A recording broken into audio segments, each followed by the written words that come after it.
물론 커뮤니케이션 스킬 다양합니다. 근데 모든 것의 시작은 뭐냐면 사실 마인드셋이에요. 마인드셋. 내가 어떤 사고방식을 장착하고 있느냐에 따라서 출발점도 달라지고 내가 이 관계를 형성하는 데 있어서 또 달라지는데, 이걸 말씀드리고 싶어요. 사람이 한 명 이상 모이면 언제나 힘의 역학이라는 게 생깁니다. 쉽게 말해서 상하가 생겨버린다는 거예요. 이게 굉장히 흥미로운 건데, 3명도요? 3명도 그렇죠. 한 명 이상이 생기면 반드시 그 안에 나보다 위냐 아래냐가 정해지는데, 이게 단순히 나보다 뭐 돈이 많다, 아니면 힘이 세다, 그런 게 아닙니다. 그런 일차원적인 게 아니라 어떤 인기가 많은 사람들, 카리스마가 있는 사람들은 어떻게 행동하냐면, 안녕하세요. 저는 13만 구독자를 보유하고 있는 커뮤니케이션 전문가 박성훈이고요. 지금 박성훈 커뮤니케이션 아카데미 운영하고 있습니다.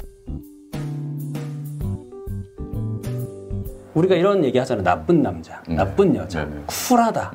이 사람들의 머릿속에 뭐가 있냐면 기회는 무한하다 라고 생각해요. 그렇기 때문에 쿨할 수가 있는 겁니다. 반면에 늘 어디 가서 끌려다니고 내가 위축돼 있고 사람들한테 뭔가 무시당하는 느낌을 받는 사람들은 정반대로 생각해요. 기회는 유한하다. 그러니까 내가 이 기회 날리면 나는 끝난다. 그럼 어떻게 되죠? 이 사람이 얘기할 때 마음에 안 들어도 반격을 못해요. 이 사람이 얘기하는 게 별로라고 느껴도 그냥 따라가요. 왜냐면 이 사람이 싫다 그러면 내 하나밖에 없는 기회가 사라지겠네. 저는 남자니까 여성을 예로 들면 뭐 오빠 나 이거 하고 싶어 라고 얘기를 했을 때, 아직 결혼하기 전이고 연애하기 전이라면, 그러면은 만약에 내가 연애 경험이 적거나 또는 늘 이성한테 끌려다니는 사람이라면, 자기 할 일이 바쁜데도 불구하고 내가 혹시 내가 바빠서 못 가 라고 하면, 뭐야 나 소중하게 안 생각하나 봐, 그런 얘기 할까 봐 알았어 갈게, 자기 바쁜 일인데도 그냥 가는 거예요. 근데 그런 게 반복 누적되면 이 사람은 부르면 나온다. 그렇죠. 네, 그렇게 되는 겁니다. 그러면서 이 사람은 나보다 아래다. 그런 무의식이 형성이 돼버리는 겁니다. 그런 형성이 됐는데 거기다가 아무리 내가 막 최고의 제스처, 막 최고의 오픈 퀘스천, 막 미러링, 라벨링 막 전략을 쓴다고 안 되겠죠. 더 쉽게 얘기해 볼게요. 네네. 이런 결정들, 뭐 먹고 싶어?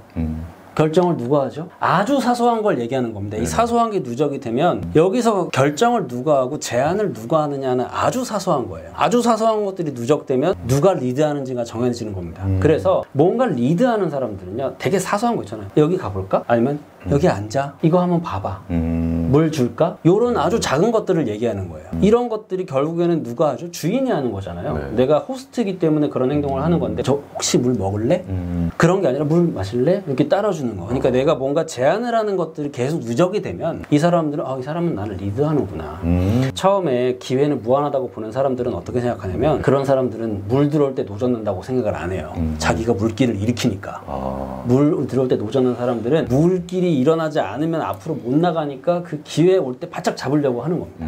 그래서 그 사람들은 나 싫다고 간다고? 알았어, 잘 가. 난 또 만나면 돼. 싫다고? 나도 이거 싫은데? 안 맞는구나. 그 생각을 하니까 오히려 행동 반경이 넓어지고 상대방은 뭔가 특별해. 나한테 이런 사람 처음이야.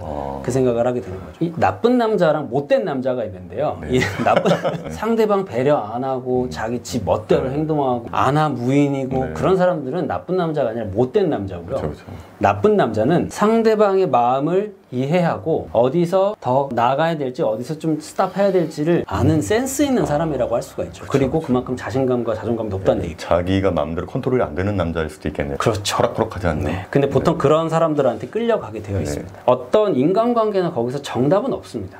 첫 번째는 일단 이 사람을 진짜 진심으로 대하는가, 그거 다음에 테크닉은 있어야겠죠. 내가 아무리 좋아한다고 해도 너무 무대뽀로 달려든다든가 매너 같은 것도 모르고 만났을 때 대화를 이어갈 줄도 모르면 마음이 제대로 전달이 안 될 테니까. 대화하다 말고 그 상대방이 좀 나의 말을 좀 안 듣는 것 같고 나의 말에 집중하지 않는 것 같으면은, 그럴 때 나의 말에 집중하게 만드는 그런 노하우가 있을까요? 있죠. 일단 많은 분께서 저지르는 가장 큰 실수가, 상대방이 내 이야기를 들을 준비가 안 됐는데 이야기를 시작해버리는 거예요.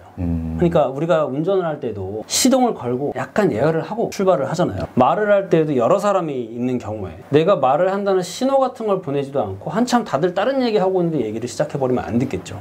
그래서 근데 잠깐만, 이런 식으로 사람들의 이목을 한번 집중을 시켜두고 그 다음에 이야기를 하는 것, 상대방이 내 이야기를 들을 준비가 돼 있는가, 나를 쳐다보고 있구나, 또는 잠시 사람들이 말이 멈춘 그런 타이밍인가. 일단 그것부터 좀 신경을 써야 됩니다. 많은 경우에 그냥 내가 하고 싶을 때 막 말을 해버려요. 그러면 오디오가 겹치면서 내 말이 안 들려버릴 수도 있고, 또는 아예 지금 상황과 다른 이야기를 해버리기 때문에 아니 지금 이 얘기를 갑자기 왜 하는 거야? 그러면서 분위기에 안 맞는 대화를 할 수가 있겠죠. 근데 첫 번째는 준비를 시켜야 됩니다. 나 이제 말할 거야. 내 말 들어. 그 방법으로는 근데 잠깐만. 이런 식으로 사람들의 좀 이목을 좀 시키고 나 그거 아는데 뭐라 이런 식으로 뭔가 한번 좀 이목을 끌어야 돼요.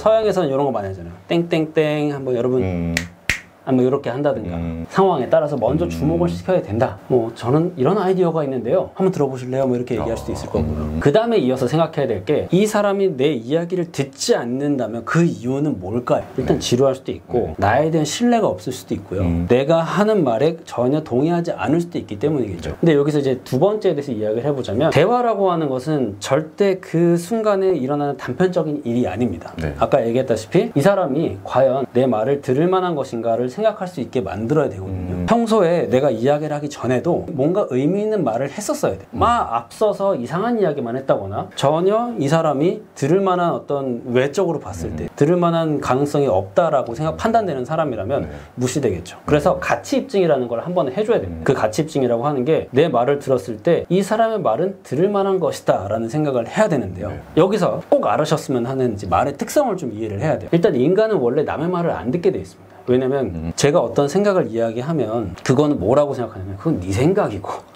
그죠? 말은 굉장히 주관적이기 때문에 제 얘기를 하면 사람들은 원래 들을 필요가 없는 거예요. 그리고 사람들은 통제당하는 걸 원래 싫어합니다. 왜 내가 네 얘기를 들어야 되냐? 그래서 상대방이 내 이야기를 잘 듣지 않는다. 그러면 가치 입증을 해야 되는데 가치 입증이라고 하는 게 결론과 이유, 그 다음 근거 이 세 가지가 들어가 있는 거죠. 그러면 들었을 때 이 사람 말은 들을만 하구나 생각을 하고 그 이후에 발언에도 내 말을 들을 가능성이 훨씬 높아지는 거죠. 그래서 이 사람이 하는 말이 뭔지, 그 말을 왜 하는 건지, 그런 이야기를 하는 사례가 적용되어 있는 게 있는지를 같이 언급을 해주면 들을 만한 이야기가 되고, 이거는 단순히 대화뿐만 아니라 내가 회사에서 프레젠테이션을 하든 남자친구, 여자친구, 아내, 남편에게 어떤 것을 뭐 설득하든 부탁하든 아이들을 키울 때든 모두 다 해당이 되겠죠. 대화할 때 하지 말아야 할 비언어적인 행동도 마찬가지고 해서는 안 될 말투라든지 뭐 그런 것도 있을까요? 여기 아주 좋은 팁을 또 하나 알려드릴게요. 상대방이, 저는 이제 아이가 셋입니다. 아이가 셋인데 내가 훈육을 하거나 아내한테 무슨 얘기를 할 때 절대 하면 안 되는 거예요. 5만 가지지만 그 중에 하나 돌이킬 수 없게 되는 건 뭐냐면요, 상대에 대한 잘못을 이야기할 때 상대를 비난하는 거는 안 됩니다. 잘못은 나에 대해서, 내 감정에 대해서 이야기를 해야 돼요. 예를 들면 아내가 뭔가 뭐 실수할 수 있겠죠. 또는 아내가 뭔가를 마음에 안 드는 걸 했어요. 그러면은 당신은 말이야 판단력이 진짜 부족한 것 같아. 아니 어떻게 생각이 그거밖에 안 돼? 라고 얘기하는 건 내가 그 사람의 걸 추측하는 거죠. 그거를 내 관점에서 얘기하는 거는 괜찮아요. 나는 당신이 그렇게 하면 정말 화가 나. 너무 답답해서 견딜 수가 없어. 이거는 내 감정이잖아요. 그러니까 내가 화를 내거나 할 때 상대를 비난한 게 아니라 내 감정을 가지고 이야기하면 되는 겁니다. 아니면 남편이 늦게 들어왔어요. 당신은 집에 신경도 안 쓰고 내가 다 육아하고 밖에서 지금 시간까지 뭐하고 놀다 들어온 거야? 집에서 나 좀 도와주면 안 돼? 뭐 그렇게 얘기를 했다. 그러면은 이거는 여자가 상대에 대한 이야기를 한 거죠. 근데 만약에 이렇게 얘기를 했다면, 내가 혼자 애를 보니까 너무 힘들어. 일찍 와서 좀 도와줬으면 좋겠어. 그러면 내가 스트레스 덜 받고 진짜 힘들 거야. 나 혼자 하니까 정말 머리가 터져버릴 것 같아. 내 감정이잖아요.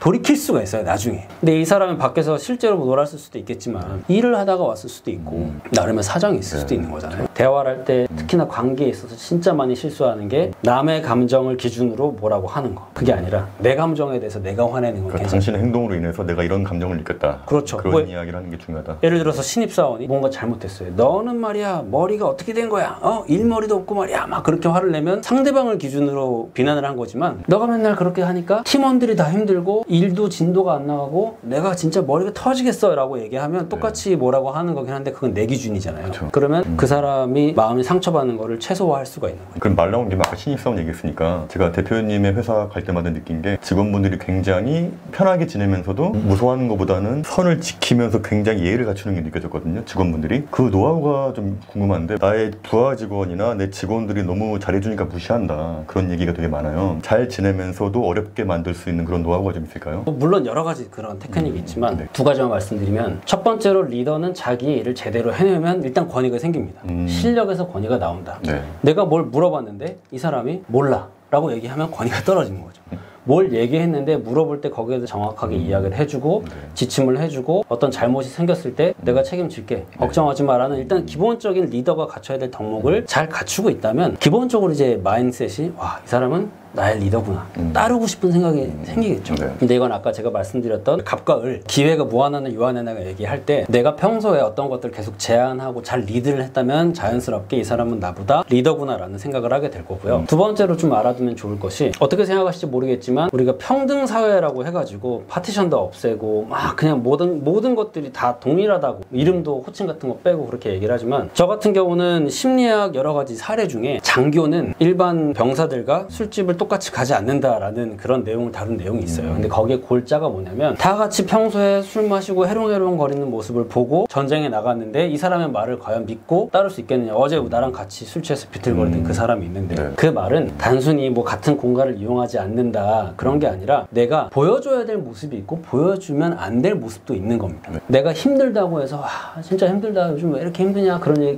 계속 하고 아 이게 나도 잘 모르겠다라는 그런 자신 없는 모습 같은 걸 계속 노출하고 한다면 불안하겠죠. 리더의 역할이라고 하는 것은 그런 것들을 앞에서 다 감내하고 맞기 때문에 이 뒤에 사람들이 조금 더 안전하고 안정적으로 일을 할 수 있는 것인데 그런 거를 그냥 친구들한테 이야기하듯이 다 이야기하고 모든 고민은 다 털어놓고 그건 인간적인 게 아니라 그냥 나와 너는 똑같은 레벨이고 그쵸. 같은 책임의 레벨이다라고 생각하는 거랑 같은 거거든요. 뭐 단순히 뭐 호칭을 평등하게 쓴다 뭐 공간의 파티션을 없앤다가 아니라 그런 내가 리더의 자리에 있으면 내가 감내해야 될 것도 있는 거고 그런 것들은 알아서 나 혼자서 좀 삭히거나 그래서 이제 좀 취미생활 많이 만들어야 된다고 생각을 하는데 일단 리더로서 그러려면은 첫 번째는 리더 역할을 잘 해야 되고요. 보스가 아니라 두 번째로는 리더와 그 다음에 부하 직원들과의 어떤 감정적이라든가 그런 데 선은 있어야 된다. 내가 힘들고 어렵고 고민된 거를 다 하는 거는 오히려 사람들한테 불안감을 조성할 수 있고 이 사람도 나랑 똑같네. 가끔씩 이제 회식을 하거나 그럴 때 한 번씩 이야기할 수는 있겠죠. 그런 마음을 닫으란 얘기가 아니라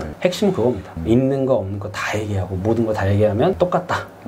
그런 것들을 내가 대신해 주는 게 리더의 역할이기도 하다. 그럼 좀 커뮤니케이션을 통해서 매력적인 사람으로 보일 수 있는 방법, 외형적인 거나 아니면 행동이나 그런 게 있을까요? 매력적인 인간이 되기 위해서 제가 평소에도 계속 신경 쓰고 있는 거, 그 다음에 여러분께서도 나 한층 더 좀 발전된 인간이 되고 싶다. 이것도 이해하기 쉽게 두 가지로 나눠서 얘기를 하겠습니다. 하나는